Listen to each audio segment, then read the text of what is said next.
I didn't hear it say that, but anyway, hello everybody. Welcome back to my channel. And I have another guest on my Connections Spotlight.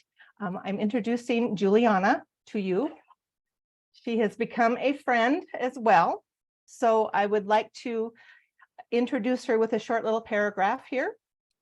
She is a healer, and with her talents, she is seeing and looking deeply at past life stories and connections.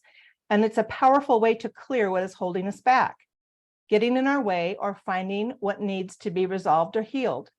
Juliana helps guide people to find answers through profoundly personal experiences while looking at the relationship between things and people. So in a nutshell, and I have found Juliana to be quite fascinating. And I first want to briefly touch on how I came to know her through another mutual friend. Her name is Lynn, who lives up by Juliana, and we got connected. And again, I believe the universe is orchestrating, especially now, things for a much deeper purpose. Okay, there's no accidents. Okay, so many people are starting to come together during this incredible time, and so the networking is pretty amazing. I have also had 2 separate sessions with Juliana, which probably in our conversation there'll be little pieces of that will get inserted because they're good examples of what she does. I have found Juliana's approach and her techniques to be unique, at least compared to anything that I was aware of. And so I'm very pleased to introduce Juliana to you all, and I know you will love her. So Juliana, welcome.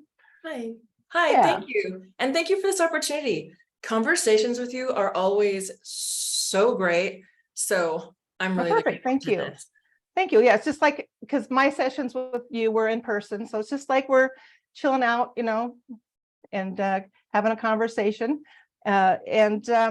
So basically, we are at a time where so many people can benefit from what you do to help them get unstuck in their lives. And I know with my audience and a lot of the questions I field and so forth, I often get the comments about that. Like, I just feel stuck. I just, don't have any answers and things like that. So Juliana has developed her own YouTube channel as well, and it is called The Now That Is Then. And when I first heard, I asked her, I says, Juliana, what do you describe to me how you do this? And it was even hard for her. It's not one of those things you can really simply, explain, because it's just very unique what you do. And that's what's beautiful about it. But I find that intriguing. So do you want to, first of all, just expound on how you came up with that name? Sure. Yeah. It's one of my clients actually helped me key in on that, because it's a phrase that I sometimes use in session. When we're in session, what we're doing is we're communicating with stories, ideas, and things. And sometimes something comes in being really urgent, but we have to wait a minute. So I tell it that we're going to handle it in the now, that is then, so that they know they're not being ignored. We're not rejecting the communication. We are going to do this. They are going to have our focus, but everybody has to be polite, because we are here in time, in the physical realm, and we can only do so many things at once.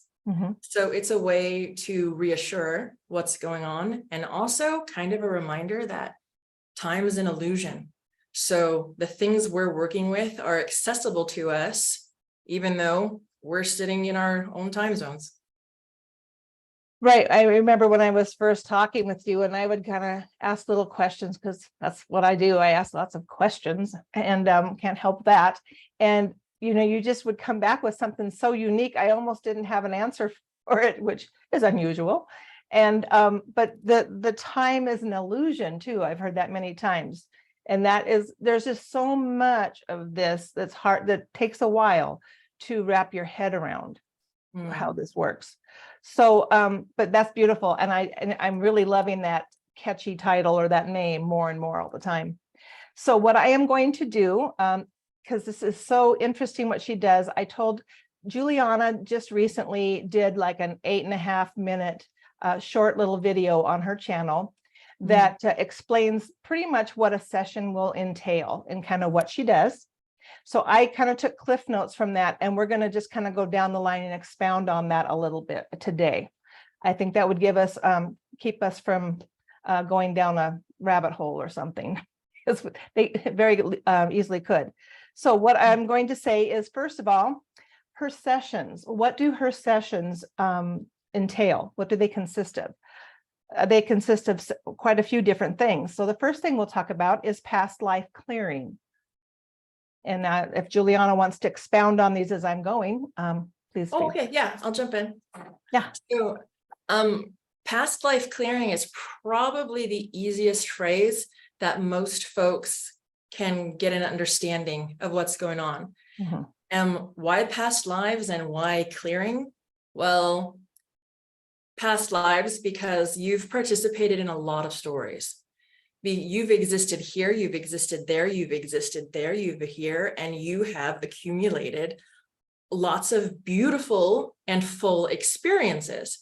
And every time we do that, a little bit of that experience stays with us, or it informs who we are, or it helps guide us, or it can help hinder us. So when I say clearing, I don't mean like erasing. We're not making it go away. That's not what it is, but clear as in free, open, easy to breathe, no longer full of unnecessary baggage. We want it to be the story that it is, without all the little things that would get in the way to gum you up or still have an effect on your life. So we pull like that. stories in. Yeah. The story, it makes a lot of sense. And I think the more that you have done this and worked on explaining it to people, you've gotten better and better verbiage with this, because you know what resonates with people. It is helpful. I did ask in preparation for our interview, I asked several clients to tell me what it's like from their side of things, not from my side of things. So I hope that will make this more clear, easier. Oh, good. Perfect. I'm sure it will. And so the past life clearing was the first thing that came up. The other one is investigating connections between phenomena. Now, if to expound on that, if you could also just kind of clarify the phenomena part. Okay, got it. Would be great. Let's start with that. Let's start with the phenomena part and then go backwards into the question. Yeah, I like that. So when I say metaphysical phenomena that we're looking at, it's what on a metaphysical level, what are the connections and dynamics between things? So, for example, I'm going to take this into a slightly different context.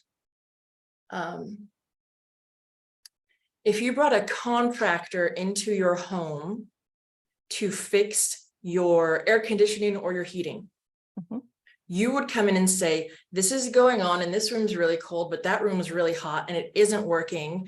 And this is what I'm experiencing. Well, that HVAC technician is going to go in and not go, well, they experience it cold there and hot there. They go in and say, where are the airflow patterns? Where are the vents? How are they connected to the other things? What's in the way, what's blocking, what isn't. So when someone comes to work with me and they say, this is what's going on, I look at the metaphysical framework involved. I look at those other background things to see what's connected to what, where does that go directionally, what is it affecting, and maybe where is really the root of what we're seeing. So people bring the details, I look at the phenomena and where the phenomena is pointing to. I love that description. You did very well with that. And I think it's good to use terminology and examples that make sense to people. So that was beautiful. Yeah, I think you told me originally kind of like some kind of a detective investigating, and that was part of it. It is. And because sometimes people know exactly what the thing is. I want to look at this. Oh. This is the question. This is the issue. Let's go. But sometimes they don't, and we have to figure out why something is there.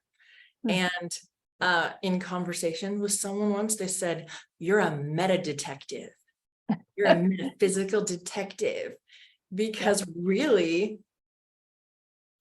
we look at the clue. What presented itself first? Was it an experience? Was it a sensation? Why is that niggling thing there? So then we go in and we look and we kind of pull on the strings. We move through it until we find what's really at the core of causing it. So it does need some detective work, and not just in session, but I also do that just in general when somebody wants that clue on what's going on or something, so that they can take that information in and use it how they see fit. Perfect. You just answered the other one that was meta detective processing. So that was great. And then there's timelining. That is a much more specific phrase that very few people use. Okay. And was brought to me by another practitioner who does not do sessions or healing with other people anymore. Okay. But she understood what I do, and I find so few people who do what I do. I've really only found 2 other people, and they have a markedly different framework and approach. But what timelining is we find the incident or the issue, we go where the story is, we go back in time, more on time, on your own timeline, on other timelines, until we can find the first instance of it. And when we find that first instance, we can look at all the things that contributed to it. And as we undo that timeline, all the other things on the chain of events come undone. And that effect echoes out so that it really does more work. And we do that as people can, because you can't force people back. If it works better for someone to go one incident at a time along their timeline chain, that's fine. Some people are just ready to go. They go straight to the first one. And we look at where those stories and timelines connect to others to see what wants to be cleared there. That is so cool. I love that description. And again, you're working with the subconscious or the higher self for this information with the person. Right. And whatever you call it, these are people's stories. They're their stories. They belong to them. So you and everyone has access to their own stories. And I'm here to just help with that access so that people can be able to see as clearly as possible. So is that different than the Akashic record thing? I would, as a sidebar. Sure. As I understand it, what I would, in my limited understanding, because I do not work with the Akashic records. Okay. I don't believe that your information is stored by other people, other entities, or other beings in any way that could possibly be better than your own knowingness. Okay. And any other entities or institution or framework also is going to have their own filter on what is important and why, or how they present information or how they don't.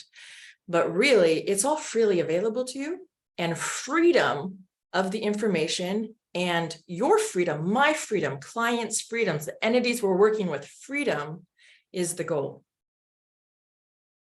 We'll come back to that. I'm going to try to jot down a question so I don't lose track.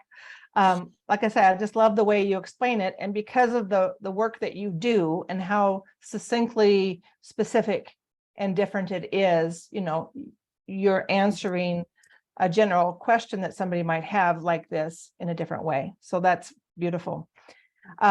Detaching entities. Yes. Sometimes there, and when I say entity, I want to define that. Sure. Because some people use that term differently in different ways. By entity, I mean anything that has a willful consciousness. Okay. You're an entity. Right. I'm an entity. That thing over there that's pretending to be a bug is an entity. Anything that has a willful consciousness that can communicate, entity. And if it can communicate, then we can communicate with it and we can work with it. And sometimes, and by sometimes, I mean commonly, entities and things get attached to you that aren't really yours. Right. Or they think they're helping you, or they think they are part of you, or they're just hanging out because they don't have a better game, so they're just going to cause mischief. They're hitchhikers. Yeah. And, they don't need to do that. Yeah. And things need to be consensual. You need to be free to be able to choose who, how, what you work with, consent, Right. communication. And a lot of times those entities kind of maybe bypass that, or maybe you bypass that at another time. And we go in and clear that up so that everyone can choose freely, because we don't need stuff stuck on us that we didn't Right. want to be there. Right. Very cool. I love that description and that clarification, because you're right. Entities, certain words people hear and they can be for lack of another word to say, a trigger to something else, and they don't look any beyond it. It's true. And in a lot of the metaphysical world, there is not a clear terminology. There isn't a clear shared framework. And that's a good thing. I think in a lot of ways, that's a good thing. But I want to be clear, because also there's a lot of that terminology, which is meant to separate us and those things. Correct. There's me and I'm a person, but that's an entity. Or, there's the wholeness, but those are lesser beings that are probably, we do not look at it that way. We look with equality and openness so that we can work with everything ethically. I like that. I like that very much. The next little point that you offer is getting to the root of incidents that are still following you and having an effect on your life.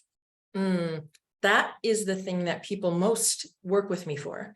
And also, it's one of the things that tends to have a real lasting impact. I get a lot of feedback over time about that. Some of the smaller things we do, it's very immediate, like relief or change done. But when we get to the root of a past life story, or the dynamic, or the relationship bundle, or the incident that is really directly poking at someone, or is directly affecting their life, we see a lot of change. So there are some modalities that work specifically on the symptoms of something, or the feeling of something. For example, I think a lot of people have tried or had experience with a sound bath. And a sound bath is really good for frequency changing, for clearing sort of the little cloud things around you, and for helping settle yourself more into your physical space so that you feel better connected. But a sound bath isn't going to get to the root of the issue of why you keep having horrible bosses at your job over and over and over again. So the work that I do is, we don't look at the symptoms. We don't look, I want to hear about this. To be clear, I want to hear about the symptoms. I want all the info so that we can know how to ask the right questions. Right. But I am not looking at addressing the symptoms. I might have a few suggestions to be like, hey, this could make your, easier. But what I really want to look at is go back to the incidents that are causing that to still dribble into your life. And if we get to those things and we can clear those, then you are free to no longer choose them and change your own habits and your own reactions. So now that is not going to show up in your life anymore. Right. You're going to the root of it from the beginning. Absolutely. Yes. That's awesome. The next one is clearing patterns. So you choose not to repeat them to make you free of it. And that's kind of leading up to what you just said. And then the other persons that might be affected by that also then would be free of it. Right. That's kind of where the homework comes in, right? A little bit. We'll get to that. Okay. I want to say one more thing about being free to no longer choose a pattern. Okay. Because I have worked with people extensively And even though we cleared things, they chose to keep their pattern. Okay. And that is not something that I have, nor do I want control over, Mhm. because people get to be free to be their own agents in their own lives. Mhm. So just because we went in together and cleaned something up, you still have the free will to choose whether you want to stay in that comfortable pattern or whether you want to switch it. And that is on, people to take Right. that and go. And it would be very similar to anybody who's a recovering alcoholic, but they choose to go back to it, or, Right. any kind of pattern. Right. Yeah. And now your sessions, they can be in person, but they are also distance sessions, like a Zoom. I can talk. And there's no difference in the effectiveness. They're all going to work. It's energy. Correct. Yeah. And the effectiveness of a session, whether in person or via Zoom, really has entirely to do with the intention and the openness of how deeply the person wants to go, how far they want to work. Perfect. So then we get to the topic of, let's talk about what a session does not consist of, which I think is good. I think that's good to clarify. I like that. So it is not hypnosis. It is not a past life regression. Okay, you're looking at past lives, but it's not a regression. So what is the difference? I mean, if you want to clarify. In a regression, someone who does that work is trying to bring the person into a state of consciousness so that they can remember or see their past life Themselves. Sometimes people have asked me that, can I do this? Was I this person? Was I Cleopatra? Was this a thing? That's not really my wheelhouse. Right. Well, we could look at that and I can answer those questions. Meaningful change or work isn't really going to come from that. Right. So Also, we are not changing our altered state or our focus. There's no change in consciousness. It's like we're having a conversation. I'm not in a trance. You're not in a trance. There is nothing changed. Everyone has their full capacity and abilities. All their senses, because that's it. No altered states. No one's in a trance. No intermediary guides, like channeling and all that kind of stuff. It's not religious. It's not witchcraft. And it's not calling in anything extra. That's right. That's what your sessions are about. It's purely a story. Your story. Right. It's the client being able to freely access their own stuff without anything in the way. And I have had people ask if they could bring their guides into session, if they could ask to bring their higher self or whatever, or if they could tap into their Pleiadian family or something. And my answer is always no. This is for you to do, and you can do it. You don't need a filter of any kind. And also, anytime you work with someone else, an angel, a guide, a whatever, they have their own baggage too. They have their own case. They have their stuff to be cleared, and they're only going to be able to help you as far as they are free and clear to be able to do so also. Well, that's something I never really thought about. You know what I mean? That's a good point. I guess in all the questions I hadn't asked you that one.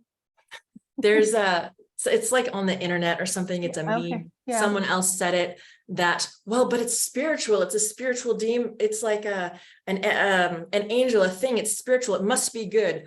Demons are also spiritual. Things are also other spiritual. When we talk about the metaphysical, there's plenty of variety there also. So it's best to be, discerning. Right. I'm just saying I'm kind of moving a little bit because I have a virtual background. I look like I should be in the forest and the sun is actually on me, but it's in my window. So it's kind of funny. But so basically, Juliana, you work within consent and awareness. And it's just the two of you without judgment. You're open and honest. right? Right. And you're hearing what needs to be heard and seeing what needs to be seen, Yes. following And those clues. yeah, we follow those clues. And the without judgment part is very important too. Right. And Yeah. that's very important for other people who are looking at their stories when they go, "Oh, I did that thing that's so bad, or that's awful, or I'm a bad person, or that was great, I'm fabulous." Like, just no. Yeah. There's no, in genuine observation, Right. there's no need for judgment, and there's also no need to worry. I promise, I have seen the stories. I have seen bigger and worse than you are bringing to me, and it's not a problem. And you can't change what happened in that story. You can deal with it, but you can't change that it happened. So So and when you go in, if a person really doesn't have any specific knowing where they're going, it really we'll get to that too. It calls in what's needing to be looked at that particular moment. So the other bullet point, don't use past life baggage or your personal case as a fact taken at face value. You look through that to the core of the phenomena we talked about, the metaphysical phenomena.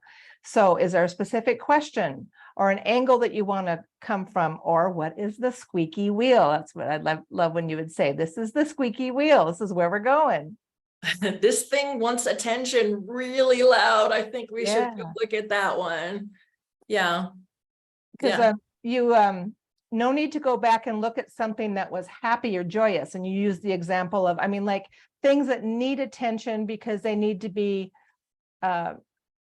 acknowledged and let go and blessed or forgiven and whatever to clear your story. But you're not going to bring up the fact that you ate an ice cream cone and it was good and you had a fabulous time. There's no reason for that to come up. Right. That doesn't need work. That's fine. Right. Just like, no problem. So when people are working with me, we're really looking at kind of shadow work. Right. We're looking at the things that do need fixed, that do need attention, that I can apply my tools to while we're in session. And then if there's anything extra, I can say, oh, this is your part. This is you do this and you hold on to this so I can do this part over here, or figure out what is left over that needs to be done. Right.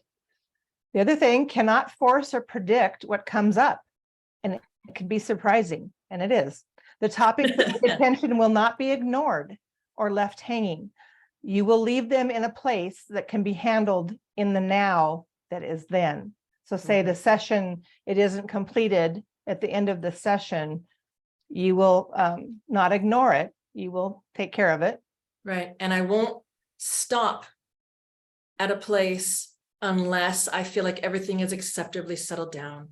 Everything's okay and calm, so that, you know, you can be okay in the meantime. I don't want to leave you with a bunch of stuff that we poked at that now is going to start poking at you. I choose to be responsible for what we bring up. And so I'm not gonna, you know, fix the tire on your car, but I kind of loosened a bolt over here. Good luck with that. Like, no.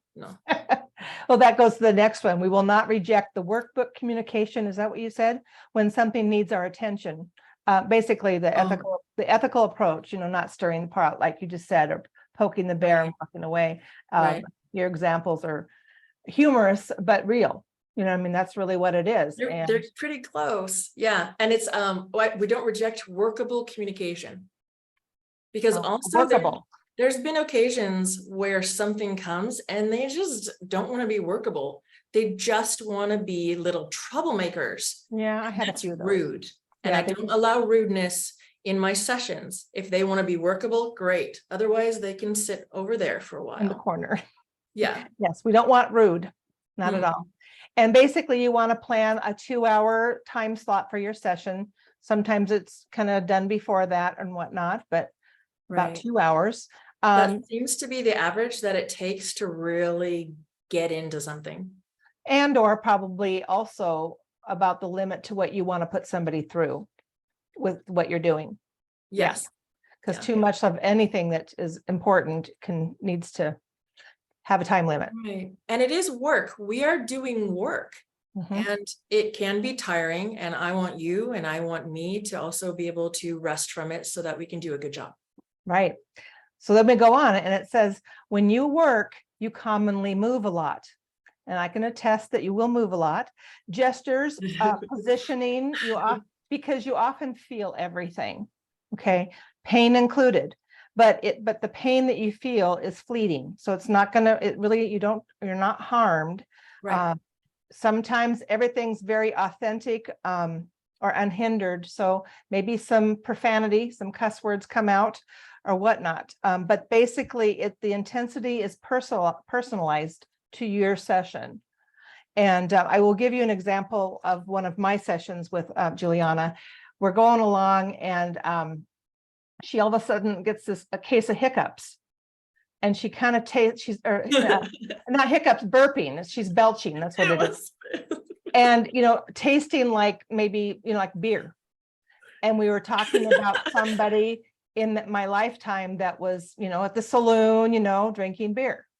I couldn't stop belching. They just kept coming. I know. So, and I'm sure that's probably an okay thing. I mean, compared to some of the stuff you smell and have go on. But anyway, that's just my personal example. I thought was kind of cool. Yeah. And then basically you follow clues, pulling on those strings, like you said, to see the phenomena and mechanics involved. So applying your tools as you go, the session unfolds uniquely.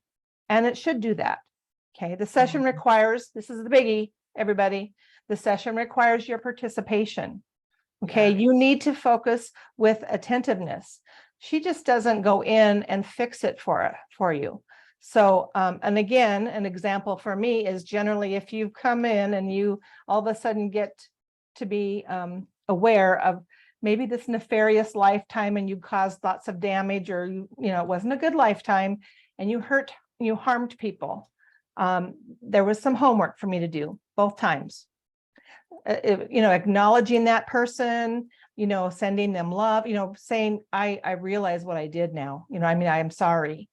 And, whatever, but you don't, she gives you tools on how you go about doing that.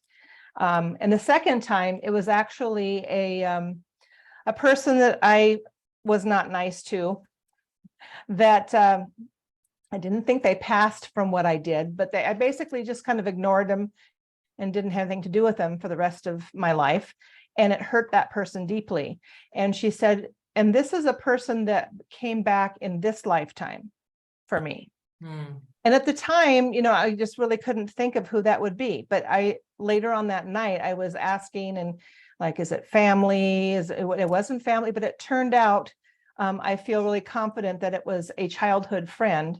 And in this lifetime, I definitely made amends, because I was the complete opposite of what I was to that soul back then. And she had already passed in this lifetime. So it's not like I could go talk to her, I could talk to her, I guess, but even though people aren't maybe with us, right, or maybe they're in a past life, we can still send out the right intention, the right energy, and an amends project is going to look different for different people in different situations, depending on what the circumstance is. If it is a person in this lifetime that you actually have a lot to do with, maybe working on the metaphysical energetic level isn't enough. Sometimes you have to actually go and do something, but it's beautiful that we have these tools so that we can do something, even though it happened however long ago, in another place, in another body, in another, time. That is mind-blowing. It's about seeing your story and owning your story. That's the key here. Freedom comes from responsibility. I love that saying. I love that point of it. And you say, basically, don't feel ashamed, don't feel whatever, belittled, because if it were that easy, you wouldn't need any help. You would have done it already. Yeah. People are capable, people are smart, and people are generally way more powerful than they've come to believe they are. Mhm. You know what? If this was a simple thing to handle, you would have handled it already. Mhm. It's okay that sometimes we need a little help. I need help. Everybody needs help. Sometimes getting nudged. That's the wonderful thing about how our universe is structured. Everything is in relationship with everything else, and everything's communication. So it's great that we get to do this stuff together. And what's really great is we're starting to be awakened to that more all the time. So that's beautiful. It is wonderful that we get to have big conversations about this kind of stuff. Mhm. Yeah. And like I said to somebody else earlier this morning, for all the things that, and we were talking about technology and internet before we started, because you had your internet at home was out and you had to travel somewhere different to even do this. So I appreciate Yeah. the extra effort. But it's still at the same time a blessing because we have the opportunity to talk with people all over the world where you normally would not, you know. It is a historically unique time. Right, Yeah. right. And that's partly why we know a lot more too. In growing up back when I did, I mean, we didn't have any of that and we were happy, but ignorance is bliss, right? Kind of. But anyway, so I'm thankful for how we can use it to for our highest good. That's what I'll say. Mm. And the other point I want to say here that you mentioned with your session is please come to your session alone, unless predetermined otherwise, okay? Because if you come in with, a spouse or, one or two more people, your story overlaps with many other stories, and multiple people in the session will affect how and what you get to look at within your story. Right. Correct? When we're in session, Mm-hmm.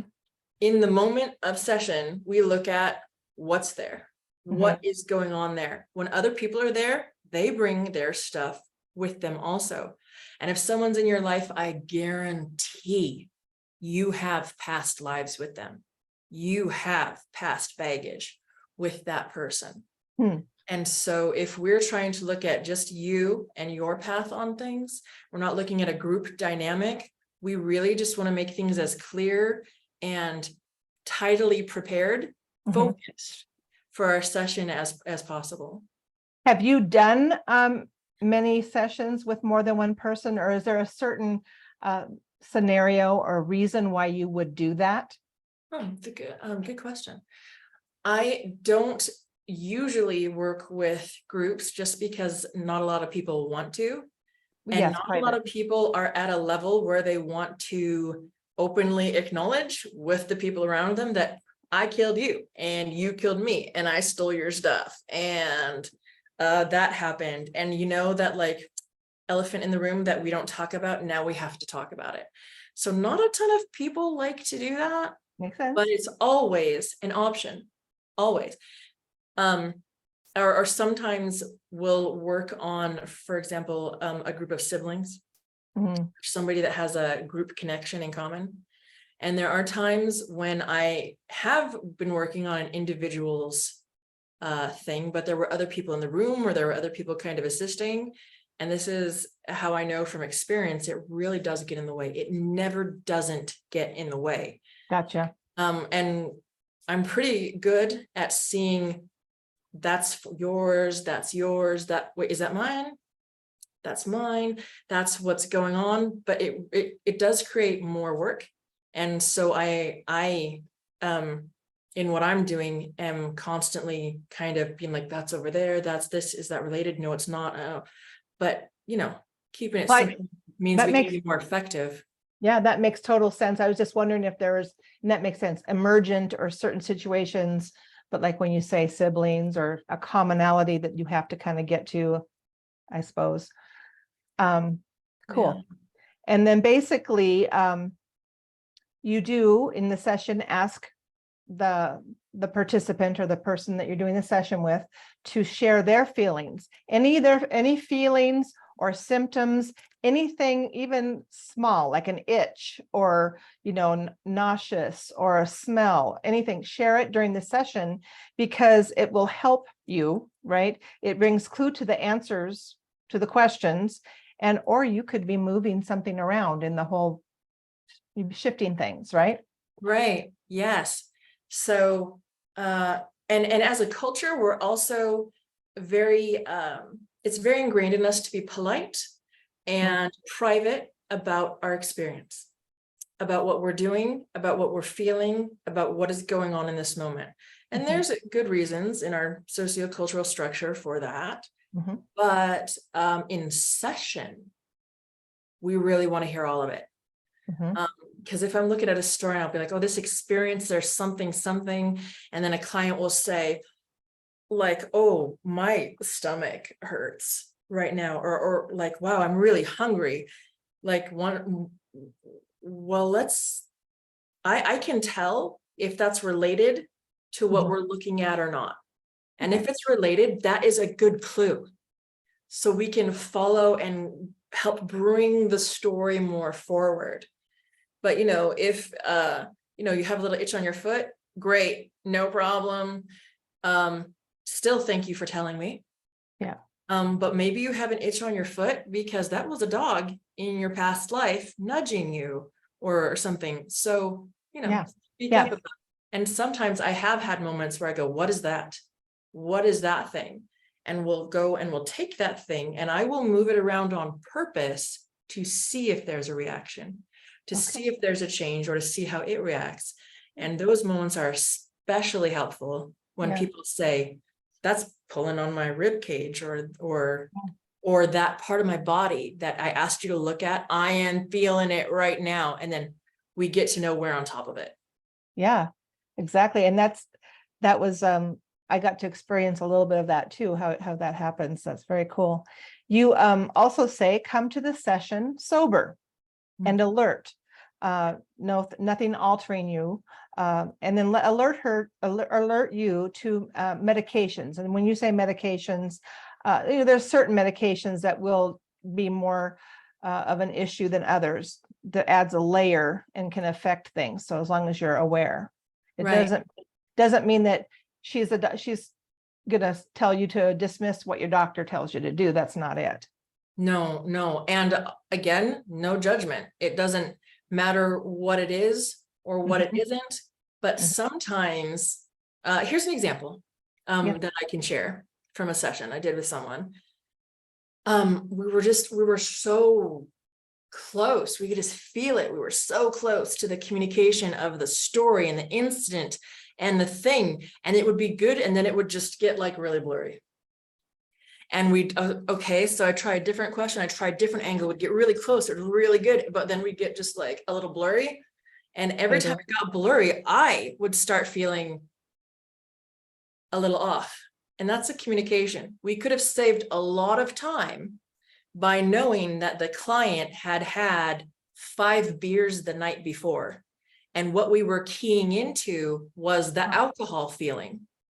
Gotcha. But if I knew that beforehand, I can use some of my tools so that we can get that out of the way so that we can more clearly get to work.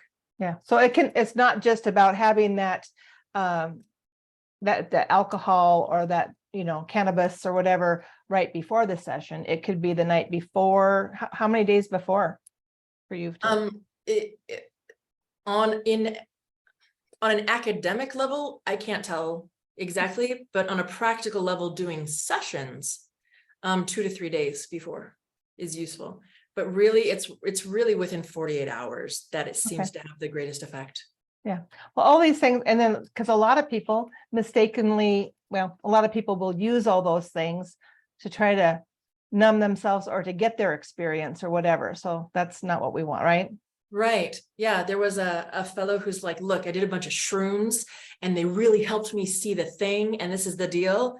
Well, unfortunately, that means today for our session, our communication is a little impaired because we don't get to use our normal channels of straightforward seeing things. So not super helpful.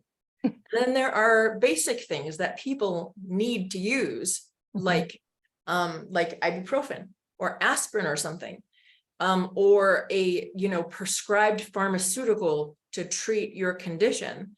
Right. And sometimes those have an effect and sometimes they don't, but if we know ahead of time, it won't be a problem. I some people just don't really realize or they lose track of what they are taking, right? I mean, I see people all the time at my work that are on so many medications. I don't know how the doctors even know what's doing what. And I think it's all interacting in a not so great way and so forth. So they don't even think about why I need to know what they're on or why you might need to know. So that leads me to the next one. Keep in mind that this is metaphysical work done for metaphysical things, not a cure-all.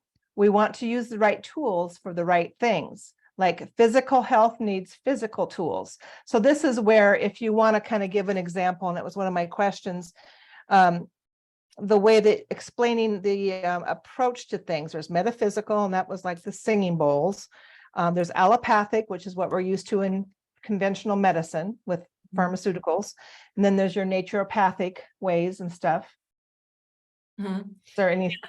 Yeah, and different tools work best for different situations. Correct. For example, if you break your arm, you should go to an allopathic doctor and get that set and get that, bound up properly so that it can heal.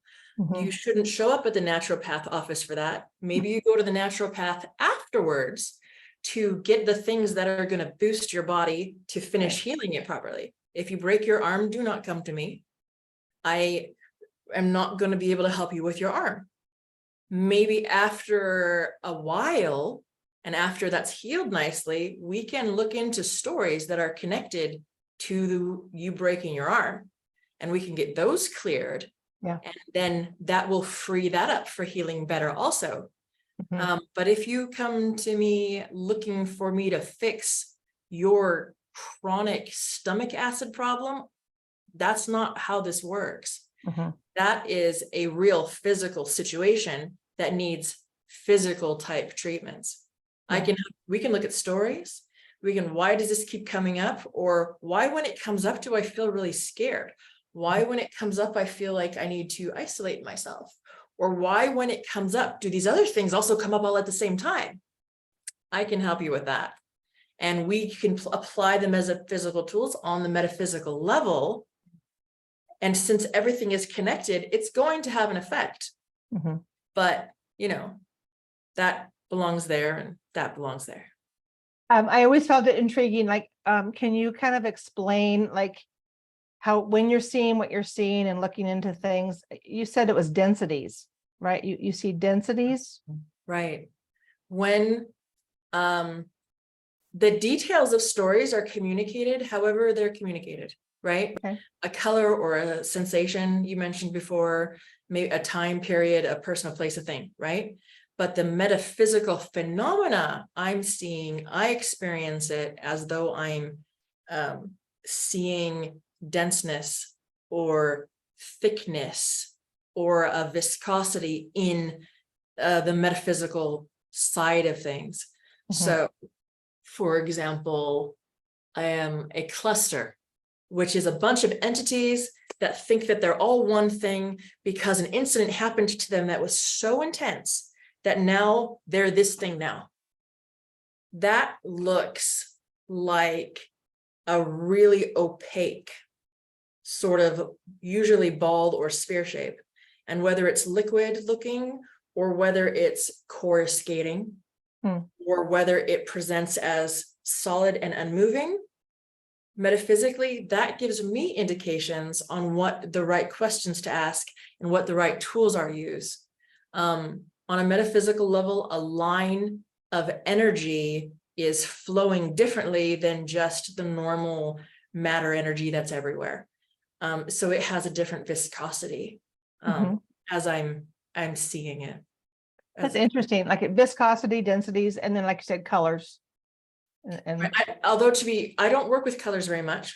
okay. I don't do the see color aura thing. Yeah. Colors come just as details in stories. And they might help to discern between different things.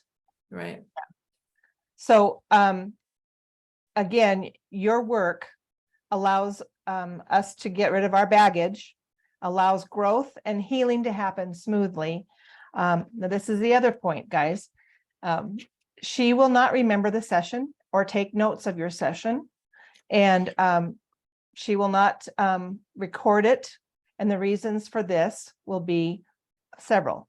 For confidentiality, of course. For the purpose of moving forward. Hanging on to baggage is not smart. Okay, that's what we're trying to get rid of. We don't want to carry that with us. 3, the point is for you to be free, to be your awesome self, not to dig back into those stories and re-stimulate them. Okay, I like this, you are not your stories. You are much bigger and more beautiful than that. They're just your stories. You are not that. Right. And that is really key to this work. Like right now, I'm being Juliana in this lifetime. That's a pretty good story. Not bad, not boring. But it's a story.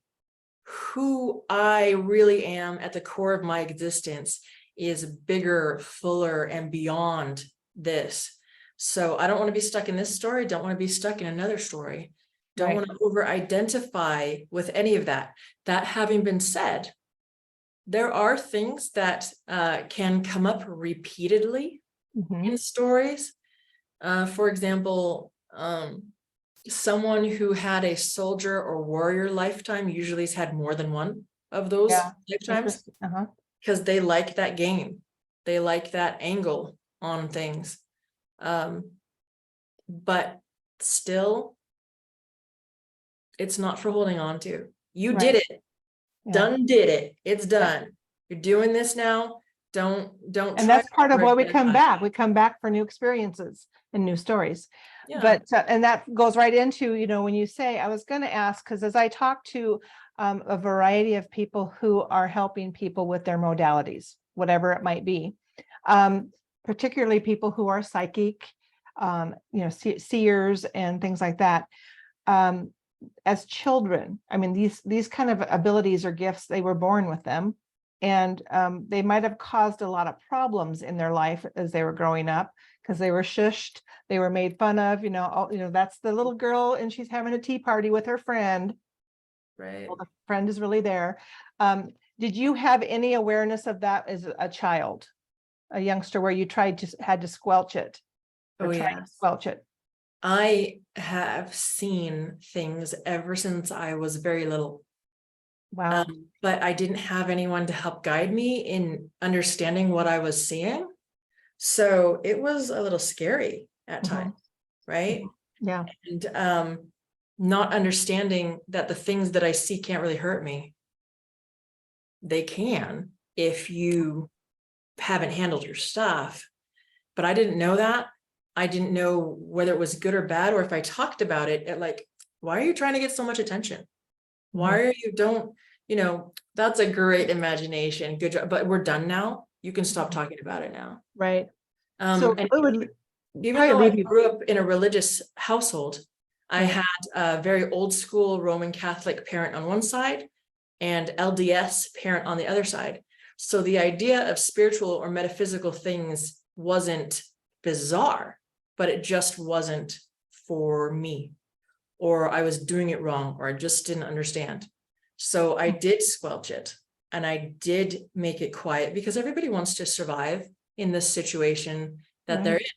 And then in early adulthood, I found myself in a life situation where I was very suppressed.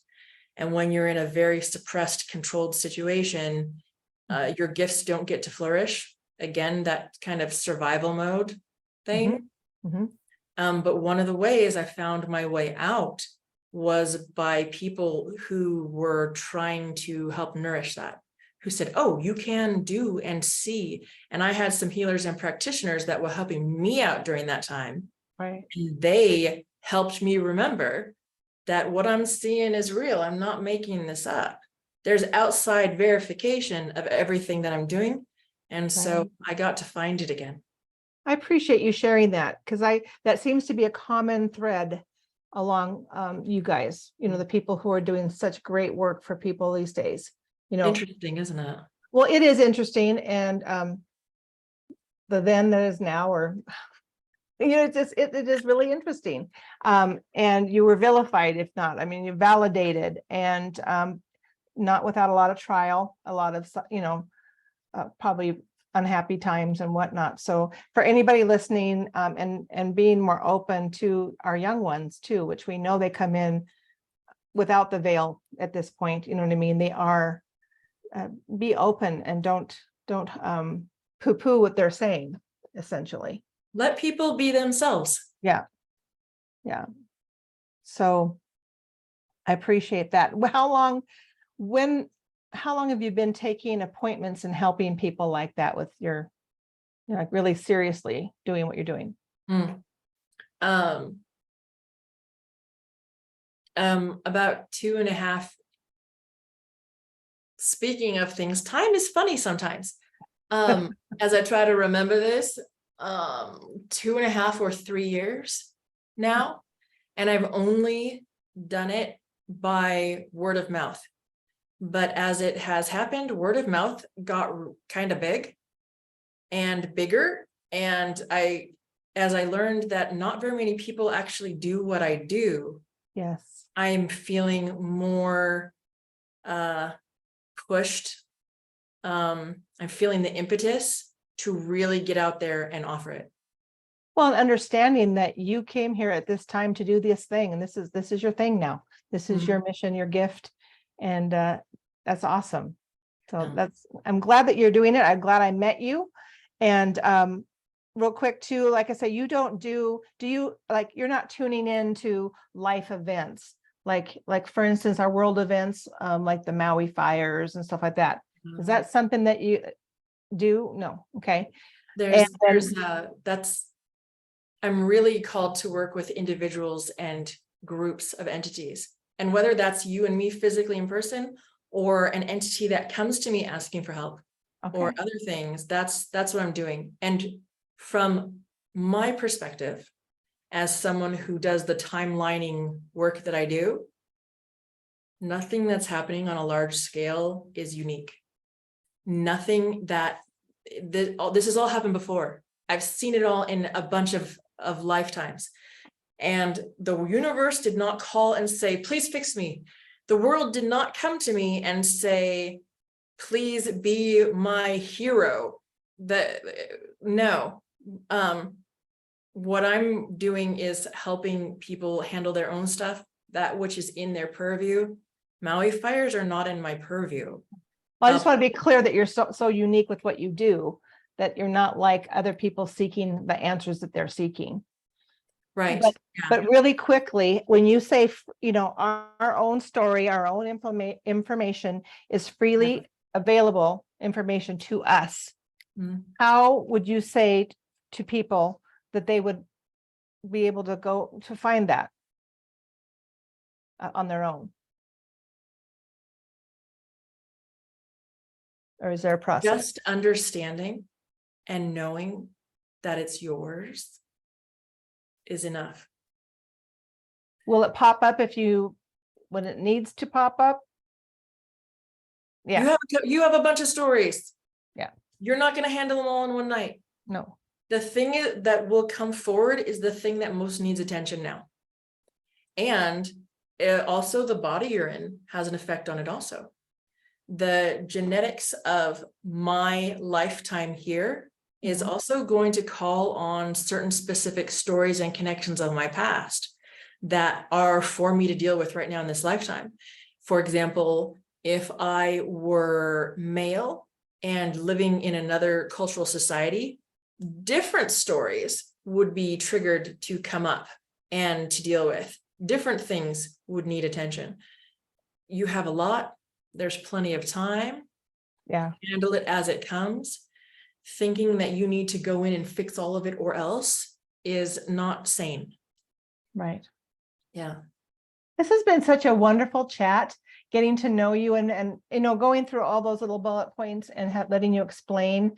But I highly urge, everybody, I'm going to put in the description box under the video her contact information, her YouTube channel, with her new little video that explains this too very well. And I highly recommend, Juliana.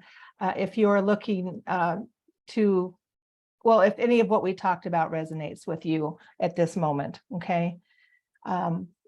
Sometimes it can be a physical thing that's nagging you, just all kinds of little things. So with what we talked about today, if you can put your comments in there as to what resonates, and or if you have any suggestions or would like to have more discussed, some of the topics go more in depth on, I would urge you to maybe do an email, because you can be a little more private and a little more descriptive with the emails. You can either email her, because her email will be under there, or myself, and I'll make sure it gets to her. So very wonderful. And I appreciate you taking out the time and having to go through all the extra travel today for that. Thank you. I really enjoy our chats. You Yes. ask good questions, and I love how direct you are.